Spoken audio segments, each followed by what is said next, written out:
नमस्कार दोस्तों, मैं सुनील यादव आप सभी का बहुत बहुत स्वागत अभिनंदन करता हूं आपके ही अपने YouTube channel M with Sunil पर। दोस्तों, जैसा कि आप लोगों को पता है कि लोकसभा चुनाव का परिणाम आ चुका है और जिस तरीके का माहौल बन चुका है कि उससे स्पष्ट तो नहीं हो पा रहा है अभी कि एनडीए सरकार बनाएगा या इंडिया गठबंधन सरकार बनाएगा। दोस्तों, हालांकि कह सकते हैं कि बीजेपी के पास अभी भी उतनी सीटें हैं जितनी कि इंडिया गठबंधन के पास हैं, उससे ज़्यादा। लेकिन कुछ ऐसा जोड़ तोड़ करके सरकार बनाए जाने की अभी भी पूरी पॉसिबिलिटी है, पूरी संभावना है। दोस्तों, जो उत्तर प्रदेश में जो भारतीय जनता पार्टी को 80 वोल्टेज का जो करंट लगा है, जो झटका लगा है, इसका क्या मेन रीज़न है, आइए बात करेंगे आज इस पे ही। साथियों, जैसा कि आप लोगों को पता है कि उत्तर प्रदेश के नौजवान, किसान, मजदूर और ख़ासकर बेरोजगार युवा काफ़ी दिनों से परेशान थे और उत्तर प्रदेश के माननीय मुख्यमंत्री महोदय से लगातार मांग कर रहे थे, या वो नई शिक्षक भर्ती से संबंधित हो या पुलिस भर्ती। पहले तो पुलिस भर्ती इतनी लेट आई और उसके बावजूद पुलिस भर्ती का एग्ज़ाम में धांधली होने के कारण, या कह सकते हैं पेपर आउट होने के कारण, वो एग्ज़ाम कैंसिल करना पड़ा। आरओ का एग्ज़ाम भी कैंसिल करना पड़ा। इसके साथ साथ 69,000 शिक्षक भर्ती में 6,800 की लिस्ट में सिलेक्टेड अभ्यर्थी अपनी नियुक्ति पाने के लिए, अपना नियुक्ति पत्र पाने के लिए लगातार 640 दिन इको गार्डन में धरना देते रहे। लेकिन इस बात को उत्तर प्रदेश के माननीय मुख्यमंत्री महोदय ने बिल्कुल ही ये नहीं समझा, ज़रूरी नहीं समझा कि इन पिछड़े दलित और जो पिछड़े दलितों के जो बच्चे हैं या पिछड़े दलित वोटर्स हैं, कह सकते हैं, या पिछड़े दलित ये जो नौजवान हैं, भाई बहन जो थे, लगातार कंटिन्यू धरना देते रहे, लेकिन उनकी बात को नहीं सुना गया। और बीजेपी को बिल्कुल ये अंदेशा नहीं था कि उत्तर प्रदेश में उसे 80 वोल्टेज का इतना बड़ा करारा झटका लगेगा। साथियों, यही इसका उत्तर प्रदेश में जो बीजेपी की हार का मेन सबसे बड़ा रीजन रहा, तो उसमें खासकर युवाओं का बहुत बड़ा हाथ है। साथियों, युवाओं ने एक जो पलटी मारी है, या हम कह सकते हैं एक तरफ इंडिया गठबंधन से युवाओं में एक नई आस है, नई उम्मीद है, और दूसरी तरफ जहां भारतीय जनता पार्टी की डबल इंजन की सरकार थी, वो केंद्र में भी बैठी हुई थे सरकार में और उत्तर प्रदेश में भी सरकार में थे, लेकिन तब भी 69,000 शिक्षक भर्ती में आरक्षण का इतना बड़ा घोटाला हुआ कि जिसके लिए अपनी नियुक्ति पत्र के लिए 640 दिन से अनवरत धरना करते रहे, लेकिन उनकी बात को नहीं सुना गया। कह सकते हैं कि कहीं न कहीं ये बहुत बड़ा इन लोगों का साथ रहा। साथियों, इसके साथ साथ जहां भारतीय जनता पार्टी पहले 62 सीट के लगभग शायद 62 सीट गेन की थी, प्राप्त की थी उत्तर प्रदेश में, और अब की बार अगर 36 सीट ला पाई है, तो इसका बहुत बड़ा कारण इन युवाओं का ही रहा है। न तो नौकरियां दी गई 4-5 साल से, 2019 के बाद नई भर्तियां नहीं आ रही हैं, 69,000 शिक्षक भर्ती के बाद कोई बेसिक में भर्ती नहीं आती है, और जब भी मंत्रियों से या मुख्यमंत्री से या किसी अधिकारी से जब पूछते हैं, तो अनुपात समानुपात की ये बात करते हैं। ये उत्तर प्रदेश के माननीय मुख्यमंत्री महोदय हों या उत्तर प्रदेश के जो माननीय बेसिक शिक्षा मंत्री महोदय हों, क्योंकि अनुपात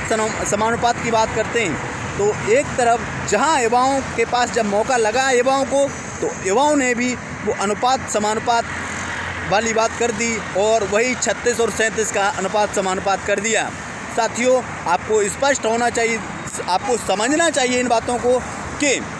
अगर मेरी राय अगर मानी जाए, बहुत से साथी कमेंट करते हैं कि अब 69,000 शिक्षक भर्ती में जो 6,800 की लिस्ट में सिलेक्टेड अभ्यर्थी हैं, इनका क्या होगा, इनको क्या नियुक्ति पत्र मिल पाएगा, क्या कोर्ट का ऑर्डर अगर आ गया तो कब तक वो मिल सकता है। तो साथियों, इसमें हमारा एक निजी मानना ये है, हमारे व्यक्तिगत मानना ये है कि उत्तर प्रदेश के माननीय मुख्यमंत्री महोदय अगर वो इस बात को पॉजिटिव वे में लेंगे, अगर इस बात को अपना सुधार करना चाहेंगे कि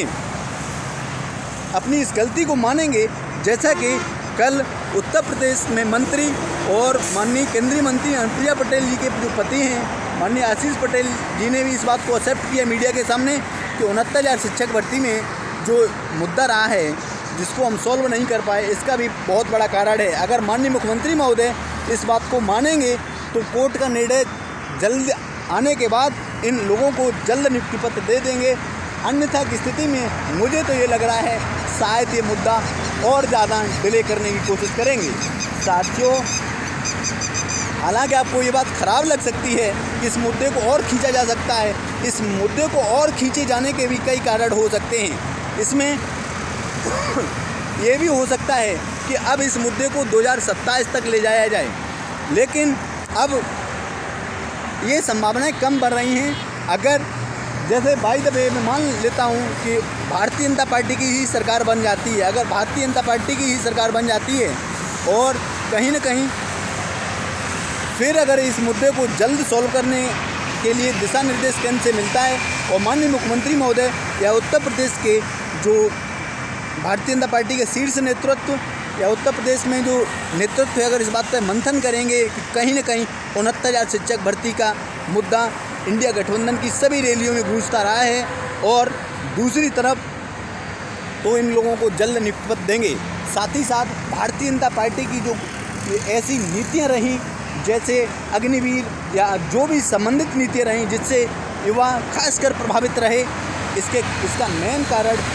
ये रहा कि आज भारतीय जनता पार्टी जो 400 पार का नारा लगा रही थी, आज वो क्या कंडीशन बन चुकी है। साथियों, किसी को हतोत्साहित नहीं होना है, निराश नहीं होना है, जीवन में एक नई ऊर्जा रखनी है और साथियों जो होता है वो अच्छे के लिए होता है। हमेशा नेगेटिव में भी पॉजिटिव सोचना चाहिए और ऐसा कोई कदम ना उठाएं जिससे कि आपको फ्यूचर में कुछ या आपके परिवार को या आपको कोई गलत संदेश जाए या समाज में भी गलत संदेश जाए। हालांकि हमारे 69,000 शिक्षक भर्ती में 6,800 की लिस्ट में सिलेक्टेड लगभग 4-5 अभ्यर्थी अपनी सुसाइड भी कर चुके हैं। साथियों, मैं उम्मीद करता हूं और उत्तर प्रदेश के यशस्वी न्यायप्रिय माननीय मुख्यमंत्री महोदय से भी करबद्ध निवेदन करता हूं कि 69,000 शिक्षक भर्ती में आरक्षण पीड़ित अभ्यर्थियों को जल्द न्याय दें, जिससे कि आपके ऊपर जो ये टैग लगा है आरक्षण घोटाले का, ये टैग हट सके और माननीय मुख्यमंत्री महोदय आप भी एक न्यायप्रिय मुख्यमंत्री हैं, क्योंकि आपने न्याय तो किया था। न्याय इसलिए किया था, आपने चुनाव से पहले, विधानसभा चुनाव से पहले लिस्ट निकाली थी, लेकिन आपको ये लगता था कि इस ओबीसी एससी समाज के अभ्यर्थी हैं तो इनको अगर नियुक्ति न दिया जाए तब भी हम जीत जाएंगे। क्योंकि इसलिए मैं उम्मीद करता हूँ माननीय मुख्यमंत्री महोदय से और भारतीय जनता पार्टी की शीर्ष नेतृत्व से इस मुद्दे को जल्द सॉल्व कराने की कृपा करें, जल्द नियुक्ति पत्र देने की कृपा करें। इसके साथ साथ मैं 69,000 शिक्षक भर्ती में 6,800 की लिस्ट में सिलेक्टेड सभी साथियों से, भाइयों से और बहनों से करबद्ध निवेदन करता हूँ, अपने मुद्दे को ट्विटर पर या एक्स पर ट्रेंड में लाने की कोशिश करें। जो भी हमारे भाई हैशटैग दे रहे हैं उस हैशटैग को ज़्यादा से ज़्यादा ट्वीट करें, रिट्वीट करें और मैं उम्मीद करता हूं कि आगामी 2 से 3 महीने में हम लोग अपने अपने विद्यालय में होंगे। जय हिंद, जय भारत, जय संविधान, जय समाजवाद।